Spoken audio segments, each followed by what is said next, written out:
Olá, boa noite. Aqui estamos nós mais uma vez para mais um estudo bíblico virtual. Vamos prosseguir hoje com a nossa série de estudos bíblicos na Epístola de Paulo aos Romanos. Damos as boas-vindas a todos quantos se conectaram conosco. De maneira especial, damos as boas-vindas aos que nos visitam. A presença, a companhia dos nossos visitantes enche o nosso coração de alegria. E a nossa oração é para que Deus queira abençoar esse nosso tempo juntos e, enquanto estudamos a Bíblia, que o Espírito Santo queira nos transformar de glória em glória, segundo a imagem de Jesus Cristo, o nosso Redentor. Irmãos, ontem nós tivemos a nossa reunião do Conselho, conforme nós havíamos divulgado antes. E dentre as decisões tomadas pelo Conselho ontem, o Conselho resolveu retomar os cultos presenciais em nossa igreja a partir do primeiro domingo de julho. Dia 5 de julho, se Deus quiser, nós já teremos cultos presenciais. Obviamente, com todos os cuidados que o momento requer. Isso significa o uso de máscaras por todos, isso significa a higienização do ambiente, isto significa um número limitado de adoradores. Nós só poderemos ter em cada um dos cultos 56 pessoas. Então, nós vamos retomar com estas limitações. O Conselho decidiu também que crianças com menos de 12 anos não devem participar por enquanto. E aqueles que são do grupo de risco também não devem participar. O Conselho vai providenciar a transmissão pela internet, pelo menos de um dos cultos, porque nós vamos ter 2 cultos por domingo, então pelo menos de um deles nós vamos providenciar a transmissão para que aqueles que não podem estar presentes possam acompanhar à distância de casa. Então, repito, serão 2 cultos dominicais, às 9 horas e às 19h30. O estudo bíblico de quarta-feira continuará sendo ministrado à distância. E nós retomaremos também as reuniões de oração presenciais às sextas-feiras, também com os mesmos cuidados a respeito dos quais eu acabei de lhes falar. Nós, a partir de hoje, daremos mais informações, orientações a respeito desse assunto. Por enquanto, basta que você saiba que vamos retomar, se Deus quiser, e continue orando para que Deus dê sabedoria e abençoe esta retomada de atividades, para que tudo seja feito de maneira sábia e com toda segurança. O Conselho também ontem recebeu novos membros para a nossa igreja. Nosso irmão Antônio Erasmo, sua esposa Eni Baltar, foram recebidos como membros da igreja ontem. Eles vieram de transferência da Igreja Presbiteriana do Centenário, lá de São Mateus, no Espírito Santo. E o nosso irmão Aislon, que veio de transferência da Igreja Presbiteriana Paraíso, foi recebido ontem também. Aos novos membros, as nossas boas-vindas e os nossos votos de uma caminhada cristã muito abençoada aqui conosco na Igreja Presbiteriana Iguaçu.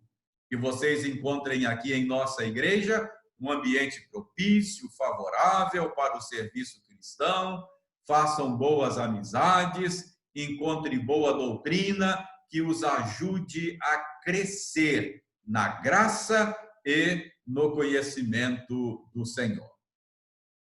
Vamos então nos preparar para o estudo bíblico de hoje, nos preparar de maneira devocional. Para o nosso exercício devocional, eu vou ler a epístola de Paulo aos Colossenses, no capítulo 2. Então, abra aí a sua Bíblia na epístola de Paulo aos Colossenses, no capítulo 2, e eu farei aqui a leitura dos versos 13 a 15. Acompanhe com atenção, acompanhe com alegria, acompanhe com fé, porque é a palavra de Deus que será lida. Diz o seguinte, Colossenses 2, de 13 a 15. E a vós outros que estáveis mortos pelas vossas transgressões e pela incircuncisão da vossa carne, vos deu vida juntamente com ele, perdoando todos os nossos delitos, tendo cancelado o escrito de dívida que era contra nós e que constava de ordenanças, o qual nos era prejudicial, removeu inteiramente, encravando-o na cruz, e despojando os principados e as potestades, publicamente os expôs ao desprezo, triunfando deles na cruz. Irmãos, Paulo, para ajudar os seus leitores a compreenderem a natureza da obra redentora que Jesus realizou na cruz, ele usa aqui uma linguagem metafórica. Ele usa uma linguagem contábil, em primeiro lugar. Ele diz que havia uma dívida, um escrito de dívida que era contra nós.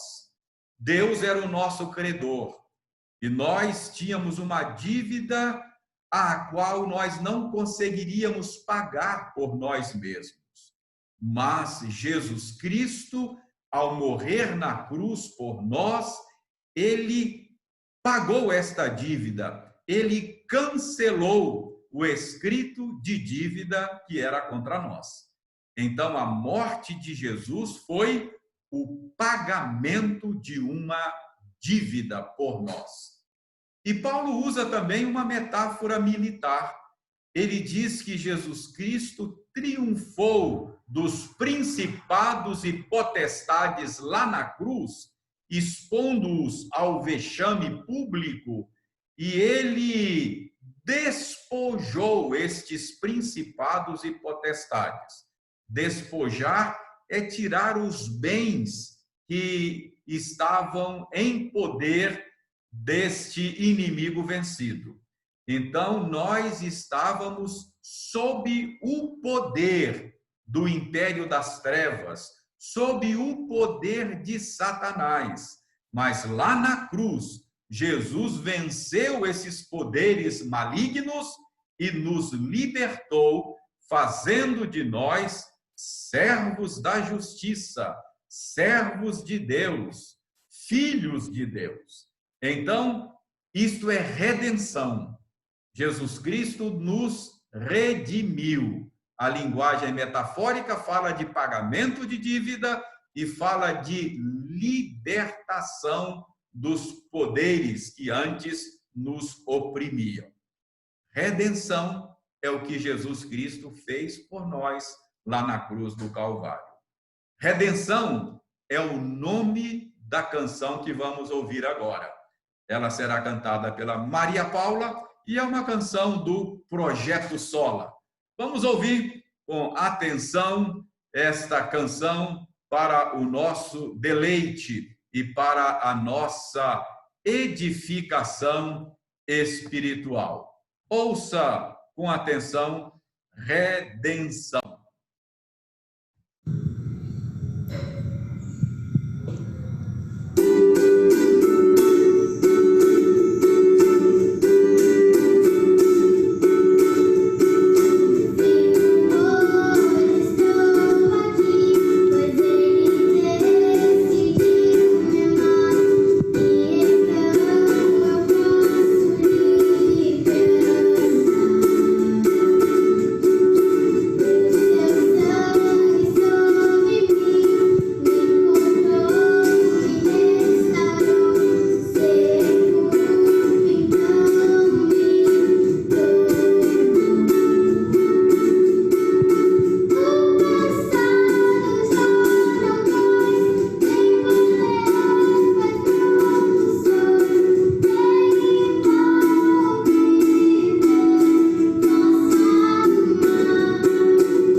Muito obrigado, Maria Paula, por nos ajudar a lembrar o que Cristo fez por nós lá na cruz do Calvário, quitando a nossa dívida e nos libertando do império das trevas, do poder de Satanás.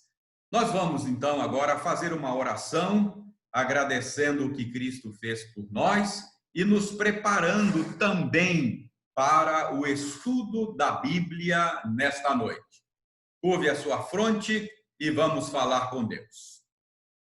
Senhor, nós damos-te graças pela oportunidade que nos dás de nos debruçarmos mais uma vez sobre o texto sagrado e buscar nele orientação sábia e segura para a nossa caminhada neste mundo.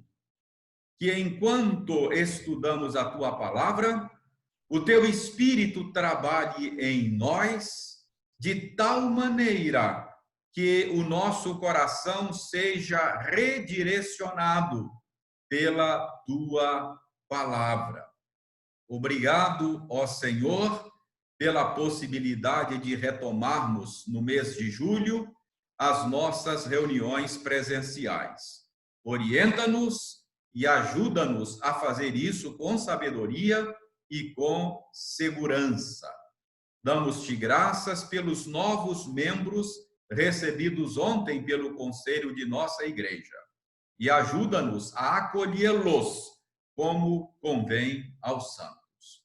Nós oramos em nome de Jesus. Amém.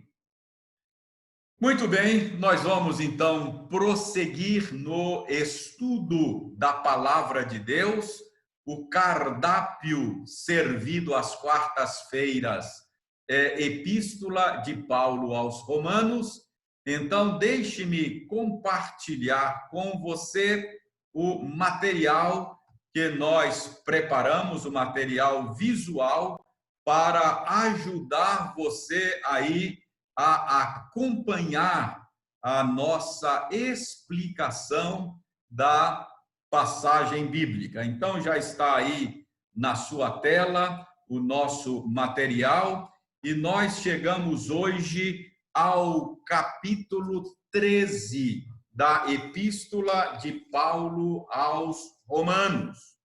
Mas antes de lermos ou entrarmos no texto propriamente dito, o capítulo 13 de Romanos, deixe-me fazer uma rápida recapitulação da estrutura da Epístola de Paulo aos Romanos. Você certamente já aprendeu isso, porque eu não me canso de repetir esta estrutura, pois eu acho que ela é útil. Saber disso é muito útil para você. Sempre que você ler a Epístola aos Romanos, lembrar disso vai ajudar você a manusear bem a Epístola de Paulo aos Romanos. São duas grandes seções que compõem a Epístola de Paulo aos Romanos. A primeira grande seção, que vai até o capítulo 12, é uma seção mais doutrinária. Então, você pode dizer que nesta primeira grande seção, Paulo está explicando a doutrina cristã. Em outras palavras, Paulo está explicando o evangelho da graça.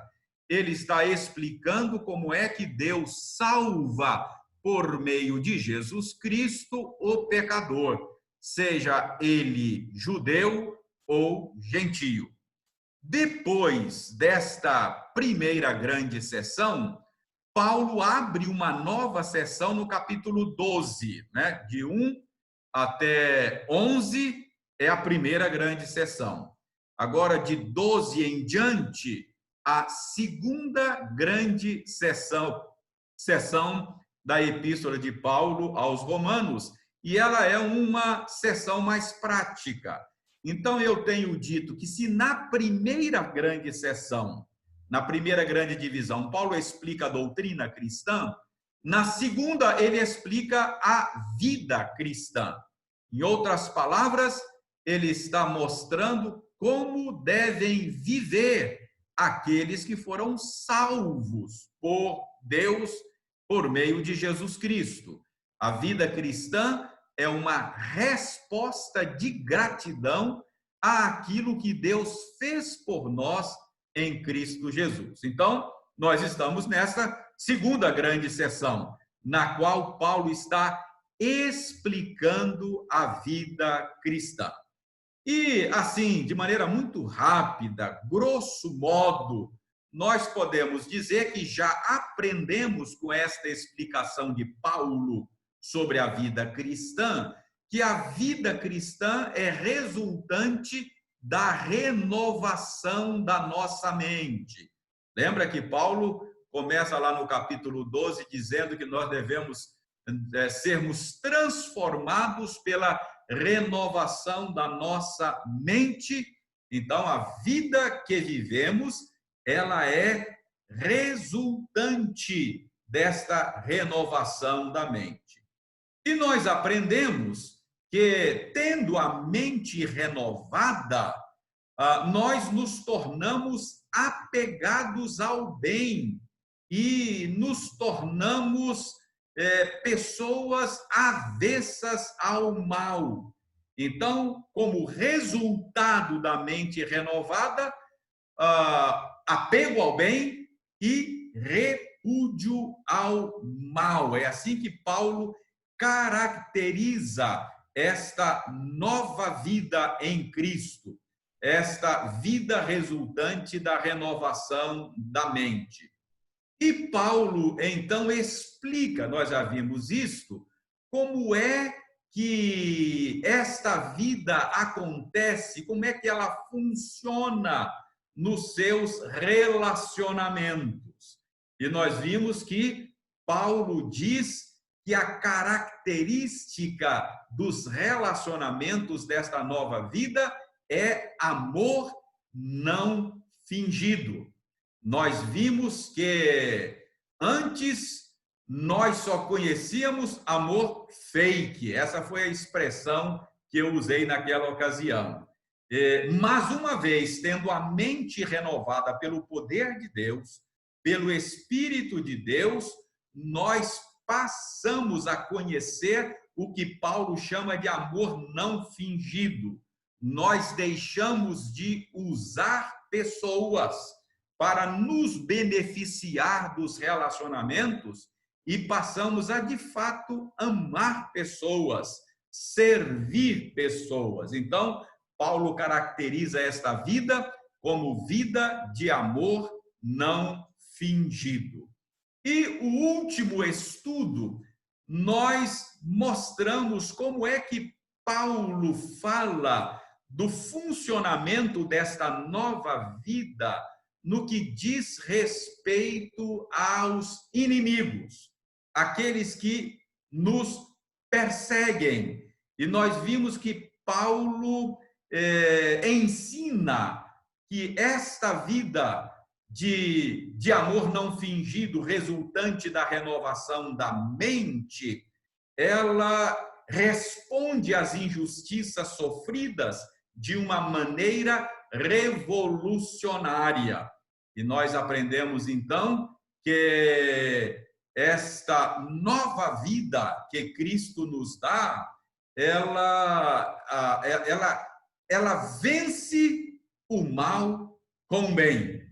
Foi isso que nós vimos na última vez que nos encontramos por aqui para estudar Romanos, final do capítulo 12.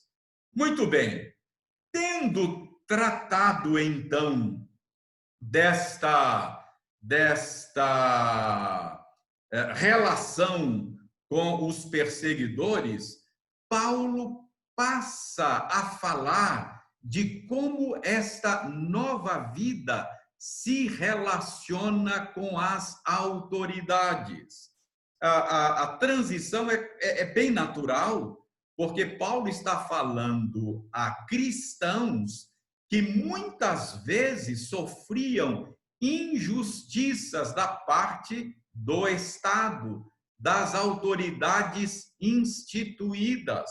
Eles viviam sobre o poder político dos romanos que muitas vezes usou o poder e a autoridade de maneira injusta contra os cristãos. Então, a transição é quase que natural. Paulo certamente espera que um leitor da igreja de Roma logo perguntasse a ele como é que ele responderia de maneira revolucionária às injustiças sofridas da parte do Estado. Então, é isso que Paulo vai tratar no capítulo 13 de Romanos. Então, hoje nós vamos analisar Romanos 13, de 1 a 7. E eu projeto aí a passagem na sua tela, e você pode, então, nos acompanhar aí enquanto lemos esta passagem. Paulo escreveu o seguinte: todo homem esteja sujeito às autoridades superiores, porque não há autoridade que não proceda de Deus. E as autoridades que existem foram por ele instituídas. De modo que aquele que se opõe à autoridade resiste à ordenação de Deus. E os que resistem trarão sobre si mesmos condenação, porque os magistrados não são para temor quando se faz o bem, e sim quando se faz o mal. Queres tu não temer a autoridade? Faze o bem e terás louvor dela, visto que a autoridade é ministro de Deus para teu bem. Entretanto, se fizeres o mal, teme, porque não é sem motivo que ela traz a espada, pois é ministro de Deus, vingador, para castigar o que pratica o mal.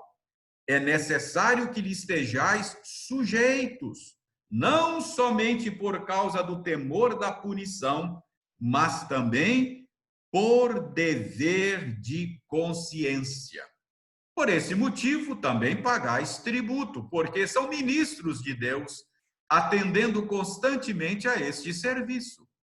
Pagai a todos o que lhes é devido. A quem tributo, tributo. A quem imposto, imposto. A quem respeito, respeito. A quem honra, honra. Muito bem, meus irmãos. Eu creio que uma boa porta de entrada ao ensino de Paulo nesta passagem é a gente verificar o que Paulo está dizendo aí no verso 2. Porque ao verificar o que Paulo está dizendo aí no verso 2, nós descobrimos qual é a preocupação dele. Paulo diz que devemos cuidar para não nos opormos à autoridade, porque ao fazer isto, estaremos resistindo à ordenação de Deus. Ele diz aí no verso 2, de modo que aquele que se opõe à autoridade resiste à ordenação de Deus.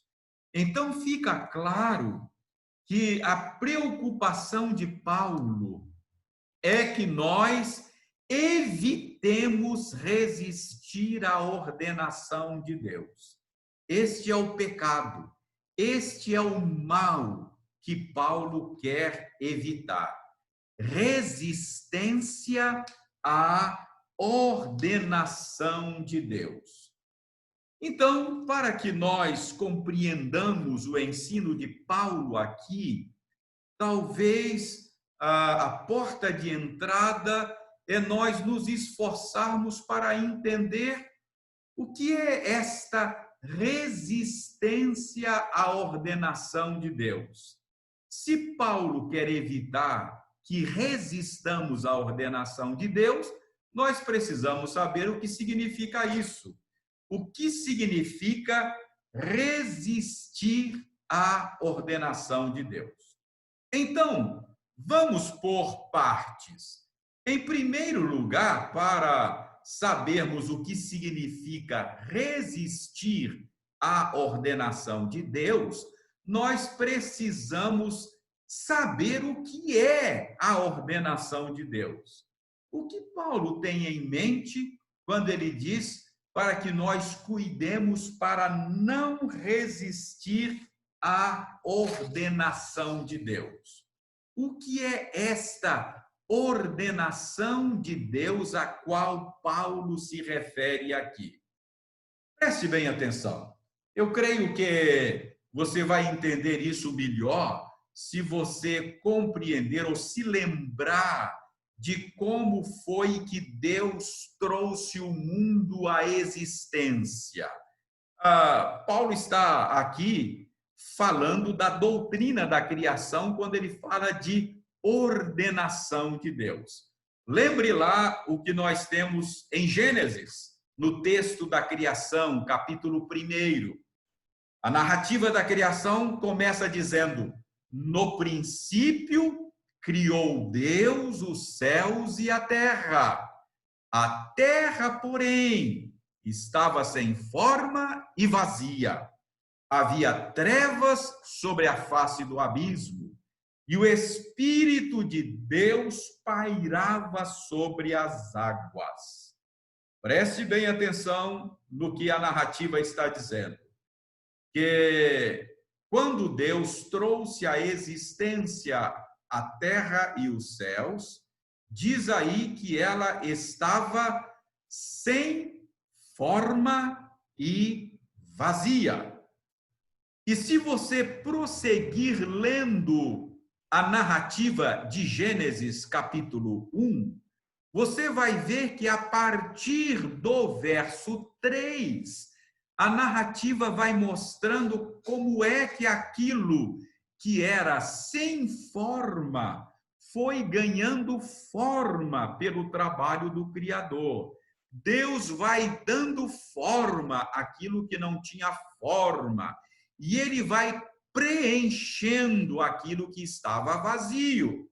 Então, o restante do capítulo 1 de Gênesis é praticamente para mostrar como é que foi que Deus deu forma, como ele preencheu o seu mundo criado, como é que ele organizou, como é que ele ordenou. Então, há uma ordenação de Deus na sua criação. Ele ordenou o mundo criado. Ele deu forma ao que não tinha forma. Ele preencheu aquilo que estava vazio. Então, a gente percebe em Gênesis 1 que Deus não apenas trouxe à existência o que não existia, mas ele ordenou aquilo que veio a existir. Ele deu uma organização, ele estruturou a sua criação. Depois, quando chegamos no capítulo 2, nós ficamos sabendo, lá no verso 8 de Gênesis 2, que Deus, o Criador, plantou um jardim no Éden. Diz aí o verso 8. E plantou o Senhor Deus um jardim no Éden, na direção do Oriente, e pôs nele o homem que havia formado. Então, o Senhor Deus plantou um jardim. E o verso 15 diz que ele tomou o homem e colocou neste jardim que ele havia plantado no Éden, para que o homem cultivasse e guardasse o jardim. Então, a narrativa da criação nos revela que o Senhor Deus não apenas trouxe a existência, mas ele organizou e estruturou aquilo que ele trouxe à existência, e ao estruturar, E ao ordenar e ao organizar este mundo criado, ele colocou o ser humano criado à sua imagem e semelhança nesta realidade por ele criada. Ele plantou um jardim. Veja bem, o homem havia de habitar um jardim que havia sido antes plantado por Deus. Então, ele não foi colocado num mundo sem forma e vazio, sem uma estrutura básica, sem uma estrutura de ordem da criação. Então, preste bem atenção. Deus plantou um jardim e colocou o homem neste jardim para que ele pudesse cultivar e guardar o jardim. Esses dois verbos são importantes para você entender o propósito para o qual Deus criou o homem e o colocou para cultivar e guardar a sua criação. Então, o que tudo isso significa? Significa que o ser humano não foi colocado num mundo sem forma, num mundo vazio. Já havia um jardim plantado pelo Criador. O homem não partiria do zero no seu trabalho com a criação de Deus, no seu cuidado da criação de Deus. E isto é sugerido pelos verbos cultivar e guardar. Havia algo a ser construído, isto é, havia algo a ser cultivado. Então, o homem deveria construir coisas, descobrir coisas, criar coisas. Então, cultivar é a ideia de criar, de desenvolver. Mas notem que não era apenas para cultivar, mas Deus o colocou também para guardar. E o verbo guardar nos sugere que havia algo para ser cultivado, sim, construído, sim, mas havia algo para ser guardado, isto é, preservado, algo do qual o homem partiria. Então, ele haveria de criar a partir de uma estrutura básica criada por Deus. Então, o ser humano, ao cultivar a criação de Deus, ele não partiria do zero. Ele não criaria nada do nada, isso é ex nihilo. Ele não criaria do nada. Ele criaria, ele desenvolveria, ele cultivaria a partir de algo já criado por Deus. Então, é esta ordem da criação da qual o homem partiria para criar coisas novas. É esta ordem da criação que o homem deveria guardar, respeitar, reconhecer e preservar no seu cuidado da criação de Deus. Então, estou dizendo tudo isso, e eu espero que fique claro para você que há uma ordenação de Deus, há uma ordem da criação. Então, o homem criou muita coisa e continua criando muita coisa, cultivando a criação de Deus. Ele é um criador criado, mas ele não cria a partir do nada. Ele cria a partir da ordenação de Deus. Então, há uma ordenação de Deus que precisa ser guardada. Então, a ordenação de Deus, em outras palavras, é o que nós chamamos de ordem da criação. Então, esta é a primeira questão que nós precisamos esclarecer se queremos entender o que Paulo quer dizer por resistir à ordenação de Deus. Veja bem, aquele que se opõe à autoridade resiste à ordenação de Deus, resiste à ordem da criação. Mas uma outra questão que a gente precisa deixar claro aqui é que,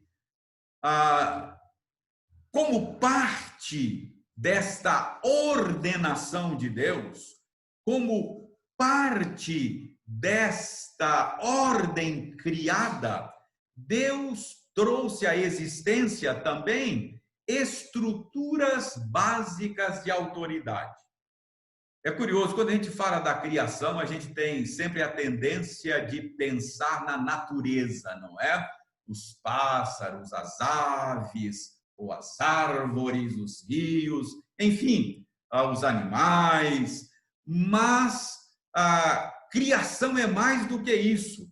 É uma ordem estabelecida por Deus e, como parte desta ordem, a Escritura nos revela que Deus trouxe à existência estruturas básicas de autoridade. Dê uma olhada aí em Colossenses capítulo 1, texto que eu compartilho com você aí na sua tela, onde Paulo escreve o seguinte nos versos 15 e 16. Este é a imagem do Deus invisível, o primogênito de toda a criação, pois nele foram criadas todas as coisas, nos céus e sobre a terra, as visíveis e as invisíveis, sejam tronos, sejam soberanias, quer principados, quer potestades, tudo foi criado por meio dele e para ele. Notem, quando Paulo fala das coisas que Deus trouxe à existência por meio do Filho, ele diz aí, tronos, soberanias, principados e potestades. Então, como parte desta ordem criada, como parte da ordenação divina, o Criador trouxe à existência estruturas de autoridade, soberanias, tronos, principados, potestades, são termos para estas estruturas de autoridade. Sempre que a gente lê principados e potestades, a tendência nossa é pensar nos poderes espirituais do mal, não é? Mas o termo principados e potestades são termos para autoridades, estruturas de autoridades, tronos, soberanias. Notem aí que Paulo fala que essas são coisas criadas nos céus e sobre a terra. Então, mesmo autoridades temporais são principados, potestades, soberanias, tronos, não é? Então, o que nós temos aqui é a revelação de que, como parte desta ordem criacional, Deus trouxe à existência estruturas básicas de autoridade. E estas estruturas de autoridade a gente percebe aí no nosso dia a dia.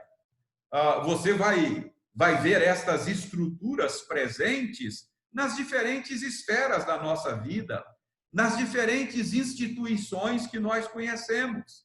Estas estruturas de autoridade estão presentes, por exemplo, na família, estão presentes na igreja, estão presentes no Estado, estão presentes na escola, na empresa. Então, nós vivemos num mundo no qual existem estruturas básicas de autoridade que foram criadas por Deus quando ele estava dando forma, o que não tinha forma, e preenchendo o que antes era vazio. Então, de maneira mais específica, aí em Romanos 13, quando Paulo fala de ordenação de Deus, ordenação divina, ele tem em mente estas estruturas de autoridade, quando ele fala dessa ordenação divina. Então, preste bem atenção. É um engano a gente achar que toda estrutura de autoridade, que toda estrutura de poder é invenção de homens, é construção humana, é historicamente construída. É claro que tem construção humana. Nós vimos que o homem foi colocado por Deus neste mundo para cultivar a criação de Deus. Então, a construção humana. Nós, os seres humanos, construímos, por exemplo, sistemas de governo. Nós conhecemos diferentes sistemas de governo. A monarquia, presidencialismo, parlamentarismo, tudo isso nós construímos, mas não construímos a partir do nada, mas a partir da ordenação divina. Então, um sistema de governo construído pelos seres humanos, ele vai ser melhor ou pior na medida em que ele respeita a ordenação divina, na medida em que ele está mais afinado com esta estrutura básica de autoridade que o próprio Criador trouxe à existência. Então, um bom sistema de governo é aquele que melhor obedece esta estrutura básica de autoridade que é parte da ordenação divina. Então, você já sabe que o que é a ordenação divina é a ordem da criação, e você já sabe que, como parte desta ordenação, Deus trouxe à existência estruturas básicas de autoridade. Então, é disso que Paulo está falando quando ele fala sobre autoridade e ele diz que resistir à autoridade significa resistir à ordenação divina. Mas uma outra coisa que Paulo deixa claro nesta passagem de Romanos 13 não é apenas a existência de uma ordem da criação, não é apenas que esta ordem possui estruturas de autoridade, mas é que estas estruturas criacionais são boas. Então, Paulo revela para nós aqui a bondade destas estruturas criacionais. Dê uma olhada no verso 4 aí do texto que nós estamos analisando. Paulo diz no verso 4 que a autoridade é ministro de Deus para o nosso bem, diz aí o apóstolo Paulo. Então, estas estruturas criacionais foram trazidas à existência pelo Criador, visando a promoção do bem. O propósito do Criador, ao organizar o seu mundo, ao dar ordem àquilo que era sem ordem, ao preencher aquilo que era vazio, trazendo à existência estas estruturas criacionais, ele estava buscando a promoção do bem.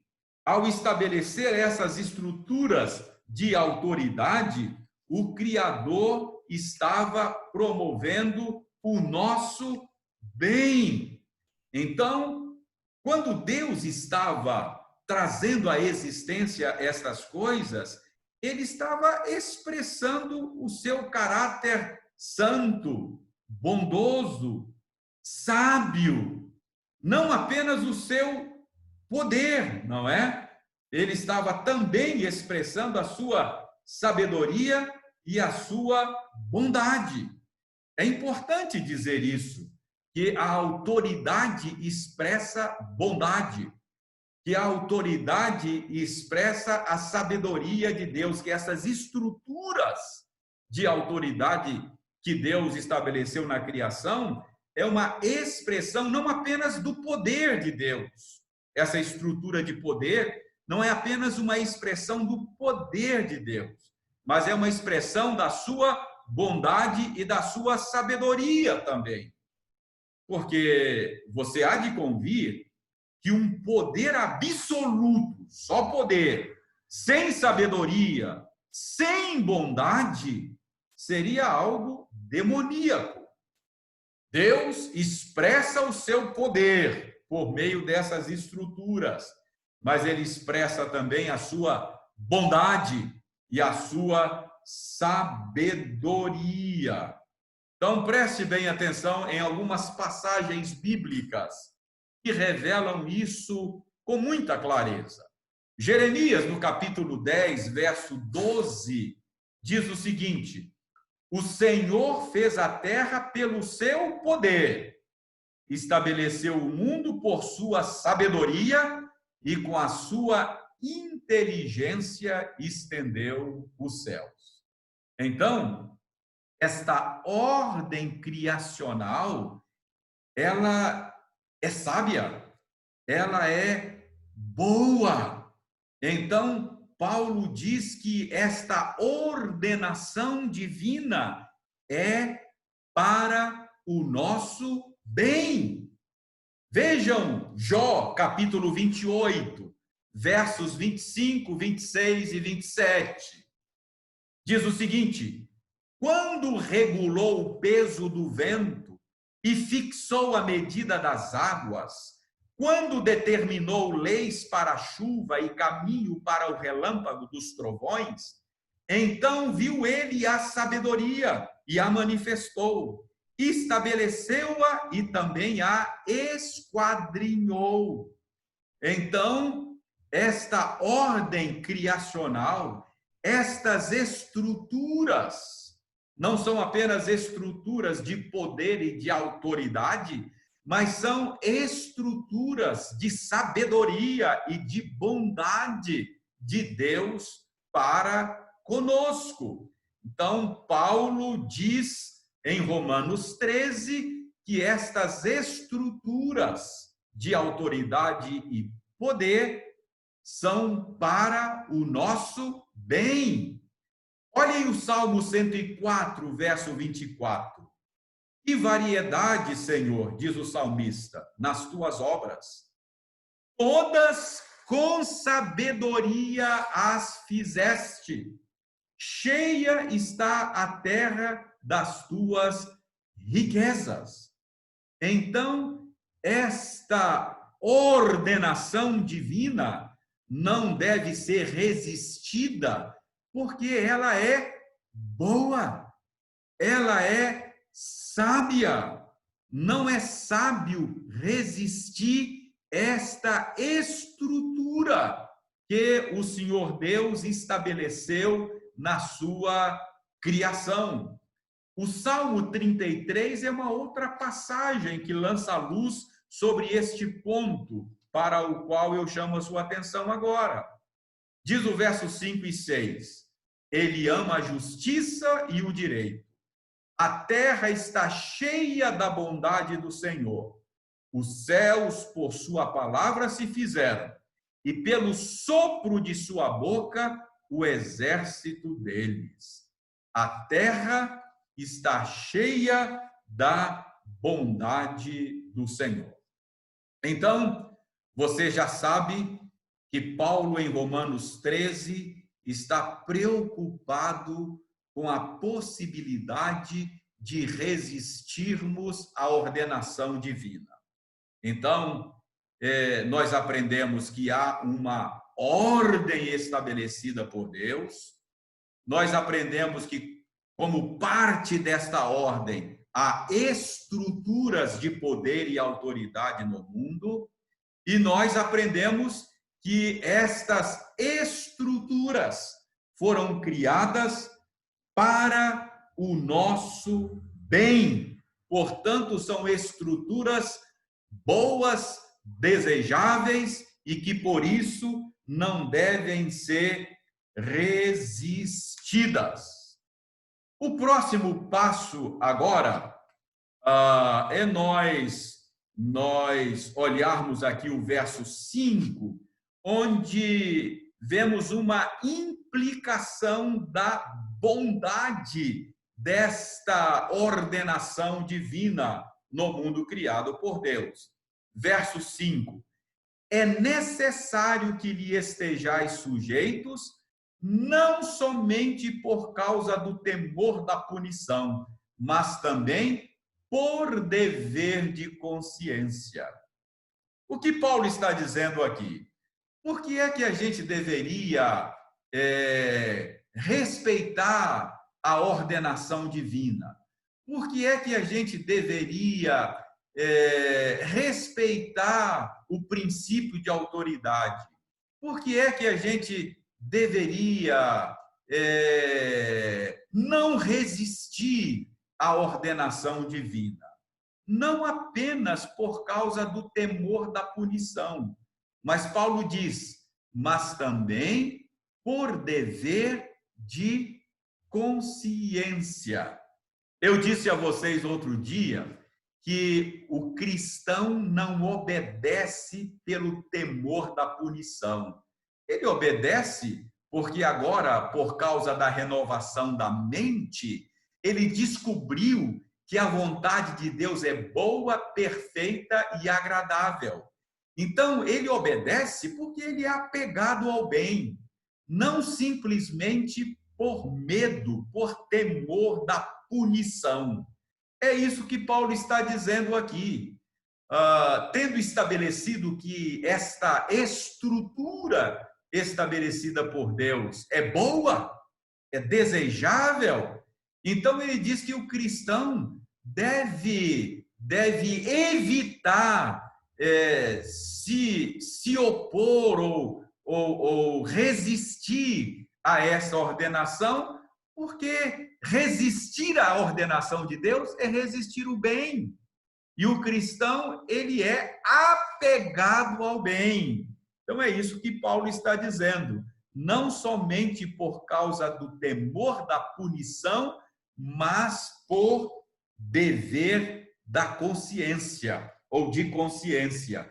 Resistir à ordenação de Deus não é uma coisa boa, é uma coisa má, não é? Resistir à ordenação de Deus é resistir o bem.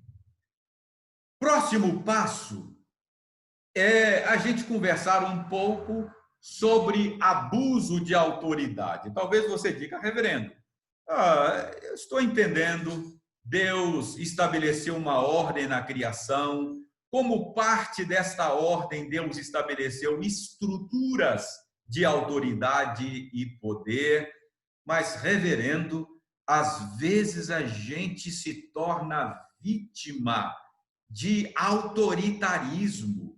Nós vivemos num mundo onde a autoridade muitas vezes é abusada. E aí? Só porque a ordenação divina é boa, eu devo fechar os olhos à autoridade abusiva, ao abuso de autoridade? Irmãos, certamente que não. O abuso de autoridade deve ser combatido.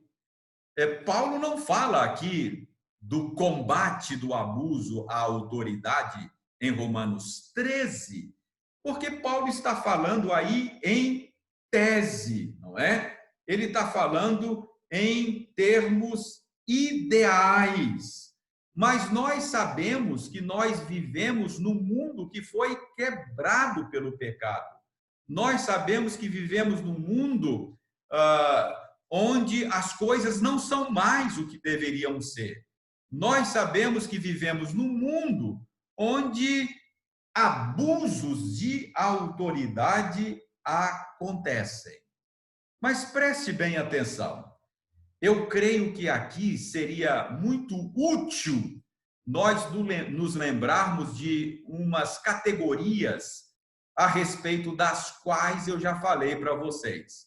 Lembram daquelas categorias estrutura e direção?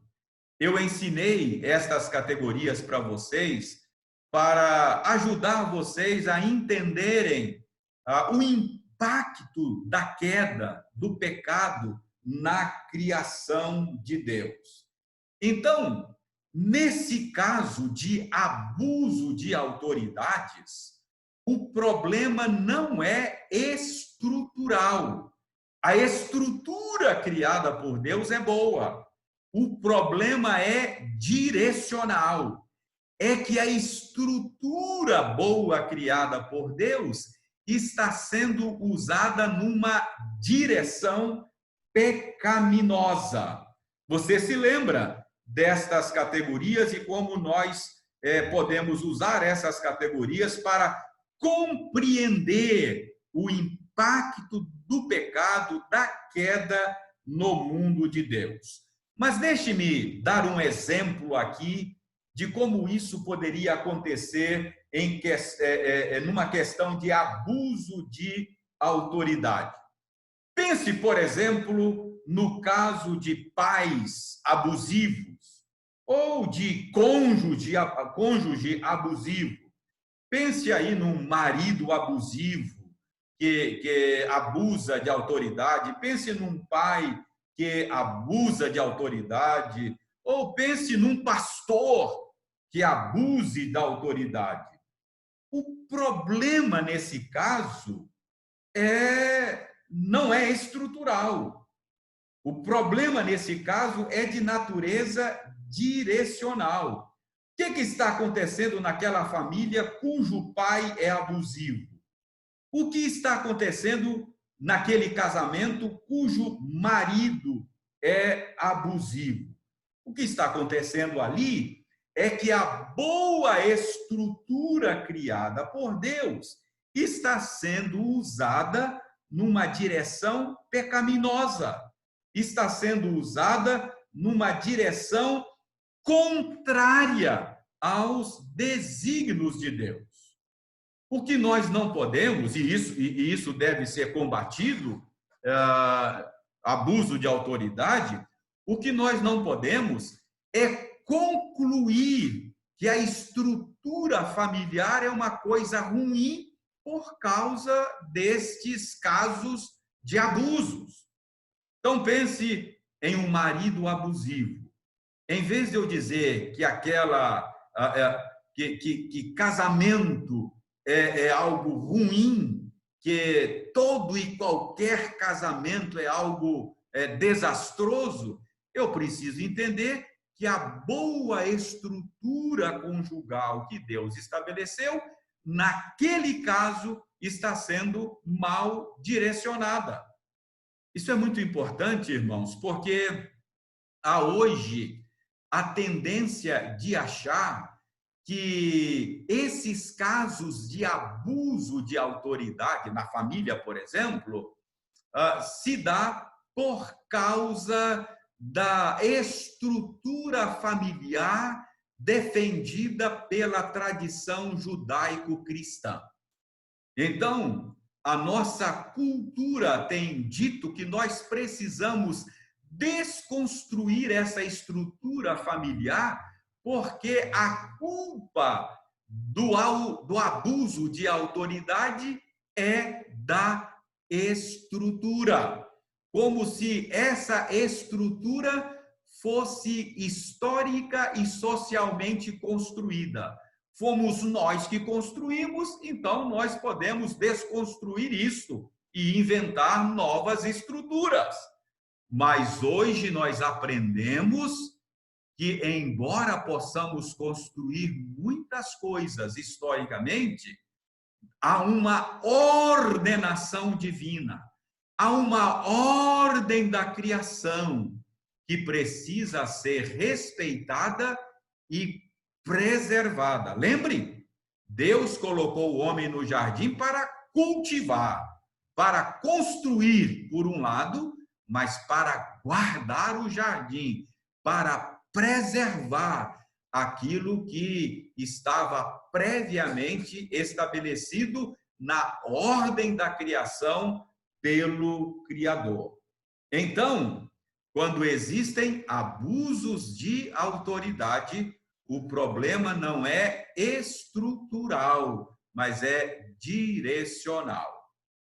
Paulo está falando de sujeição à autoridade. Ele não fala do abuso de autoridade. Mas, à luz do ensino geral da Escritura, nós podemos dizer que a ordenação divina pode ser resistida tanto por rebeldia quanto pelo abuso. Então, aquele que se rebela contra o princípio de autoridade está deixando de reconhecer a ordenação divina, a estrutura básica de autoridade criada por Deus.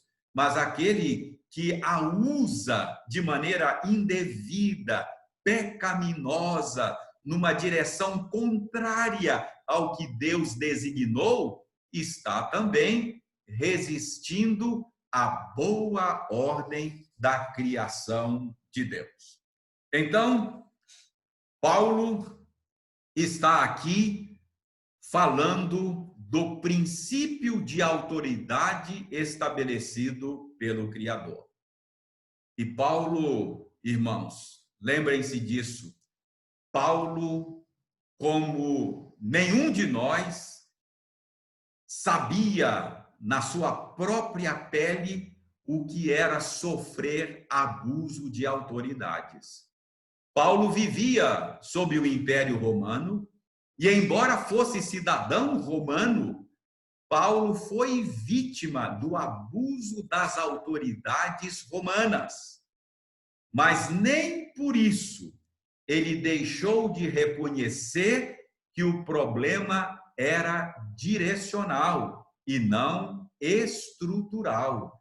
Aqui ele está reconhecendo que há uma estrutura básica de poder, de autoridade, que é boa, criada por Deus para o nosso bem.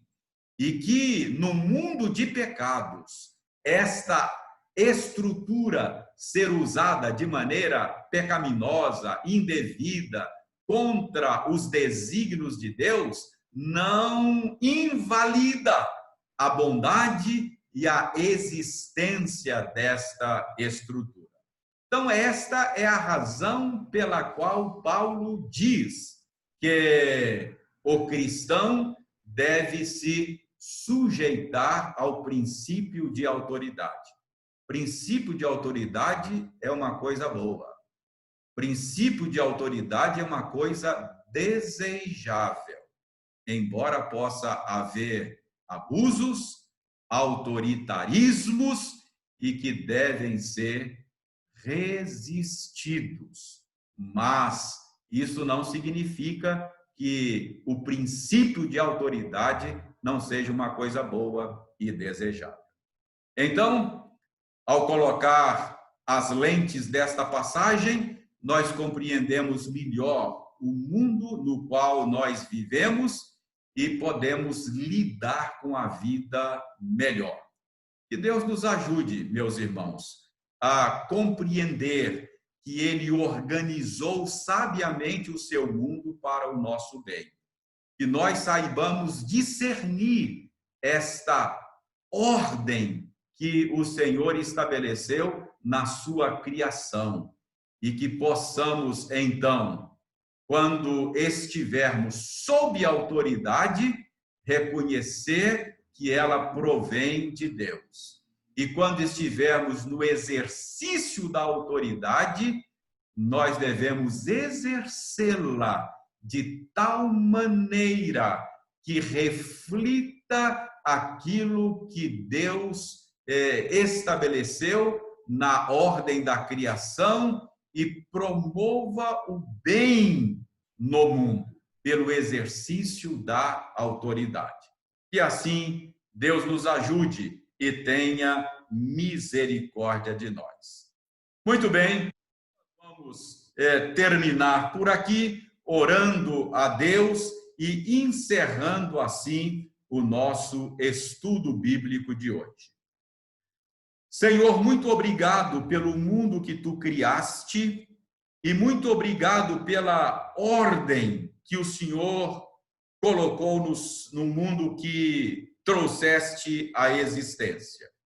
Damos-te graças porque aquilo que era sem forma ganhou forma pelas tuas mãos. Aquilo que era vazio foi preenchido, e foi preenchido de maneira sábia, foi organizado de maneira sábia e bondosa para o nosso bem. Livra-nos de resistir à ordenação tua nesta questão da autoridade, seja nos rebelando contra ela, seja usando a autoridade de maneira abusiva. Ajuda-nos, ó Senhor Deus, a fim de que, vivendo desta forma, reflitamos a beleza do Senhor no mundo. Nós oramos agradecidos em nome de Jesus. Amém. Muito bem, meus irmãos, uma boa noite a todos e até a próxima, se Deus quiser. Um grande abraço e uma boa noite a todos.